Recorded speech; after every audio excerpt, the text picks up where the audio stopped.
जब भी हम कोई चेक इशू करके देते हैं और वो चेक खुदा न खास्ता किसी तरह से वो डिसऑनर हो गया, और डिसऑनर होने के बाद अगर कोर्ट के अंदर केस चला गया, तो जो पार्टी जिसके फेवर में चेक दिया जाता है उसको कंप्लेनेंट कहा जाता है, और जो चेक इशू करता है या जारी करता है या जिसके सिग्नेचर्स होते हैं उसको अक्यूज कहा जाता है। अब जैसे ही कोर्ट के अंदर केस जाता है तो एक तरफ होता है कंप्लेनेंट और एक तरफ होता है अक्यूज। कोर्ट में केस जाने के बावजूद भी एक बात को आप सभी को ध्यान रखना है कि हर आरोपी गुनहगार नहीं होता। जब भी हम व्यवहार में होते हैं और चेक देते हैं और चेक डिसऑनर हो जाता है तो बहुत सारी परेशानियों को सामना करना पड़ता है। तो हम ऐसी कौन कौन सी सावधानियां करें या ऐसी कौन कौन सी गलतियां ना करें जिससे कि हम अपने आप को इन सभी जी के जंजाल से बचा सकें। जी हां, आपने बिल्कुल ठीक समझा। आज मैं आपको इस वीडियो में चर्चा करूंगी कि अगर आप चेक इशू कर रहे हैं, चेक जारी कर रहे हैं, तो उस समय आपको कौन कौन सी सावधानियों का ध्यान रखना है ताकि आप अपने आप को आगे आने वाली परेशानियों से तैयार कर सकें। मैं एडवोकेट मोहिनी मोना आप सभी का पुनः स्वागत करती हूं और आप सभी देख रहे हैं आपका पसंदीदा चैनल मोहिनी मोना एडवोकेट। अगर आपने मेरे इस चैनल को अभी तक सब्सक्राइब नहीं किया है तो इसको जल्दी से जल्दी सब्सक्राइब कर दें ताकि आपको मेरे आगे आने वाले सारे वीडियोस की नोटिफिकेशंस टाइम टू टाइम मिलती रहे। तो आइए चलते हैं वीडियो की ओर। जैसा मैंने आपको शुरुआत में बताया, जब भी हम व्यवहार में होते हैं और अगर हम चाहे बिजनेस के चलते या अपने पर्सनल रिलेशंस के चलते बहुत सारी बार ऐसी हम परिस्थितियों में फंस जाते हैं कि जब हमको चेक इशू करके देना होता है, और अगर हम वो चेक इशू करके दे देते हैं तो अगर वो खुदा न खास्ता अगर चेक डिसऑनर हो जाता है तो उस समय पे हमें कोर्ट के अंदर बहुत बहुत परेशानियों का सामना करना पड़ता है। यहां पर मैं अगर अक्यूज की बात करूं तो अक्यूज को दो हिस्सों में या दो अलग अलग कैटेगरीज में बांटना चाहूंगी। पहली कैटेगरी वो होती है जो कि सीधे सच्चे सरल अक्यूज होते हैं, जो कि गलती से या कहीं लापरवाही से जब चेक को साइन कर देते हैं और वो चेक डिसऑनर हो जाता है तो वो कोर्ट के अंदर केस में फंस जाते हैं। दूसरी तरफ वो अक्यूज होते हैं जिनको पहले से पता होता है चेक इशू करते समय ही कि ये चेक डिसऑनर होने वाला है और वो जानबूझ करके फ्रॉडुलेंट एक्ट के तहत, धोखाधड़ी के तहत उस चेक को इशू करते हैं। तो ये होते हैं आपके दूसरी तरह के अक्यूज्ड। आज मैं आप सभी के साथ सीधे सच्चे सरल अक्यूज के बारे में बात करूंगी, जो कि आप लोग हैं जो कि लापरवाही से या गलती से ऐसे चेक इशू कर बैठते हैं और वो चेक डिसऑनर हो जाता है और आप कोर्ट में धक्के खाते हैं, कोर्ट में चक्कर लगाते हैं। चूंकि आप कामकाजी व्यक्ति हैं, आपके पास समय की भी कमी है, आपके पास पैसे की भी कमी है, आप कोर्ट कचहरी के जो परेशानियां हैं उनको झेलने में अपने आप को असमर्थ महसूस करते हैं। तो आज मैं आपको बताऊंगी जब भी आप कोई चेक इशू कर रहे हैं या चेक जारी कर रहे हैं या सिग्नेचर कर रहे हैं तो आपको कौन सी सावधानियों का प्रयोग करना चाहिए।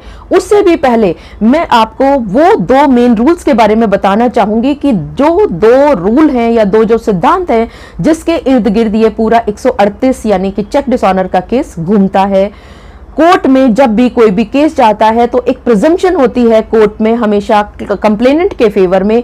यही है हमारा पहला रूल, यानी कि अगर किसी ने चेक इशू करके दिया था और वो डिसऑनर हो गया तो पहला जो प्रिजम्पशन है वो कोर्ट का यही रहेगा कंप्लेनेंट के फेवर में कि जरूर पैसे देने बनते थे तभी ये चेक इशू किया गया, चाहे यहां पर एग्रीमेंट हो या ना हो, चाहे कोई बिल हो या ना हो, चाहे कोई इनवॉइस हो या ना हो। प्राइमा फेसिया जो प्रिजम्पशन है वो हमेशा कंप्लेनेंट के फेवर में जाती है और इसी वजह से कंप्लेनेंट को सिर्फ 5% ही काम करना होता है और बाकी का बचा हुआ 95% जो काम है वो अक्यूज को करना पड़ता है। दूसरे रूल की अगर हम बात करें तो दूसरा रूल ये कहता है 138 यानी कि चेक डिसऑनर के केस का कि अगर आपसे चेक डिसऑनर हो भी गया तो जो चेक का जो अमाउंट था वो अक्यूज को ही सिद्ध करना पड़ेगा कि ये अमाउंट आपको कंप्लेनेंट को देना नहीं बनता था। तो ये तो हुई बात दो उन मेन रूल्स की जिसके इर्द गिर्द ये केस घूमेगा, लेकिन हमें केस में फंसना ही ना पड़े, हमें कोर्ट जाना ही ना पड़े, हम ऐसी सावधानियां बरतें या हम ऐसी गलती बिल्कुल भी ना करें, लापरवाही ना करें कि हम कभी अक्यूज बने। तो मेरा जो पहला सुझाव आप सभी के लिए होगा वो ये होगा कि आप हर संभव प्रयास करें कि आप चेक इशू ही ना करें, आप चेक जारी ही ना करें, चेक पे सिग्नेचर ही ना करें। अब ये कैसे होगा? ये बहुत ही सरल है कि अगर दो लोगों के बीच में किसी तरह की भी देनदारी का, काम लेनदारी का कोई भी प्रश्न है, तो यहां पर आप चाहें तो आप कैश के जरिए काम कर सकते हैं।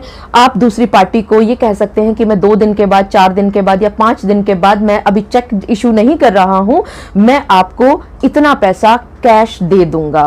तो यहां पर आप चेक डिसऑनर के केस से बच सकते हैं। अब इसमें अगर दूसरी तरफ बात करें, हो सकता है कि दूसरी पार्टी ना माने और वो ये कहे कि भाई मैं तुम्हारी बात पे विश्वास नहीं करता, मैं आपकी बात पे विश्वास कैसे करूं। तो आप यहां पर कोई भी एग्रीमेंट बना सकते हैं। वो एग्रीमेंट जैसे आपको मैंने पहले बताया, चाहे वो कोई भी एग्रीमेंट हो, किसी तरह का एग्रीमेंट हो, चाहे वो स्टैम्प पेपर पे हो या चाहे प्लेन पेपर पे हो।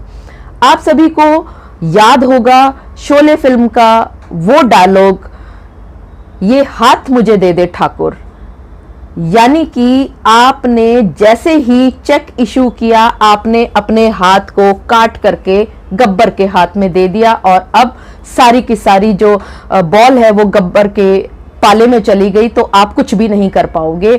आप फंसते चले जाओगे और ज्यादा परेशानी में फंसते चले जाओगे, क्योंकि जो ये चेक डिसऑनर का केस है, ये क्रिमिनल नेचर का केस है। इसके अंदर आपको जमानत भी करनी पड़ती है, आपको श्योरिटी भी अरेंज करनी पड़ेगी, इसमें आपके काम का भी हट जाना होगा, आपको हर तारीख पर जाना भी पड़ेगा और अगर केस साबित हो गया तो आपको सजा भी हो सकती है और आपको जुर्माना भी हो सकता है।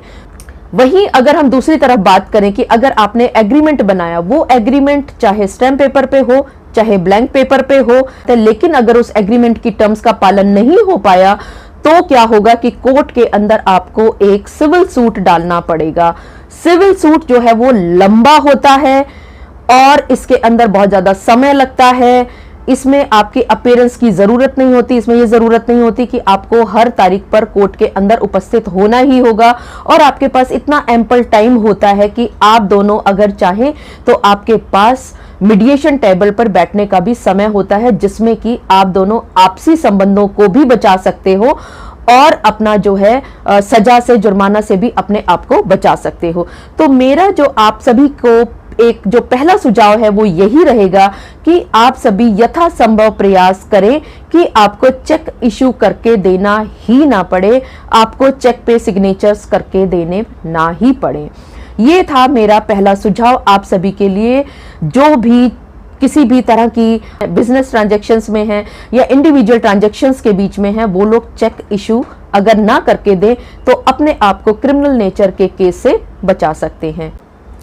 आशा करती हूं कि मेरा ये सुझाव आप सभी को बहुत अच्छा लगा होगा।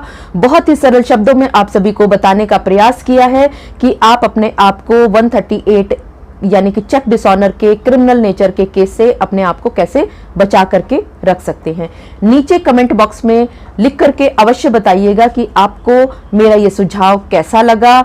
आप इसी तरह से मेरे साथ जुड़े रहिए। अपना कीमती समय देने के लिए बहुत बहुत धन्यवाद। ये चैनल, ये वीडियो अपने सभी साथियों के साथ, रिश्तेदारों के साथ, फ्रेंड्स के साथ भी जरूर शेयर कीजिएगा, ताकि वो भी मेरे सुझावों के जरिए अपने आप को 138 यानी कि चेक डिसऑनर के क्रिमिनल नेचर के केस से स्वयं को बचा सकें।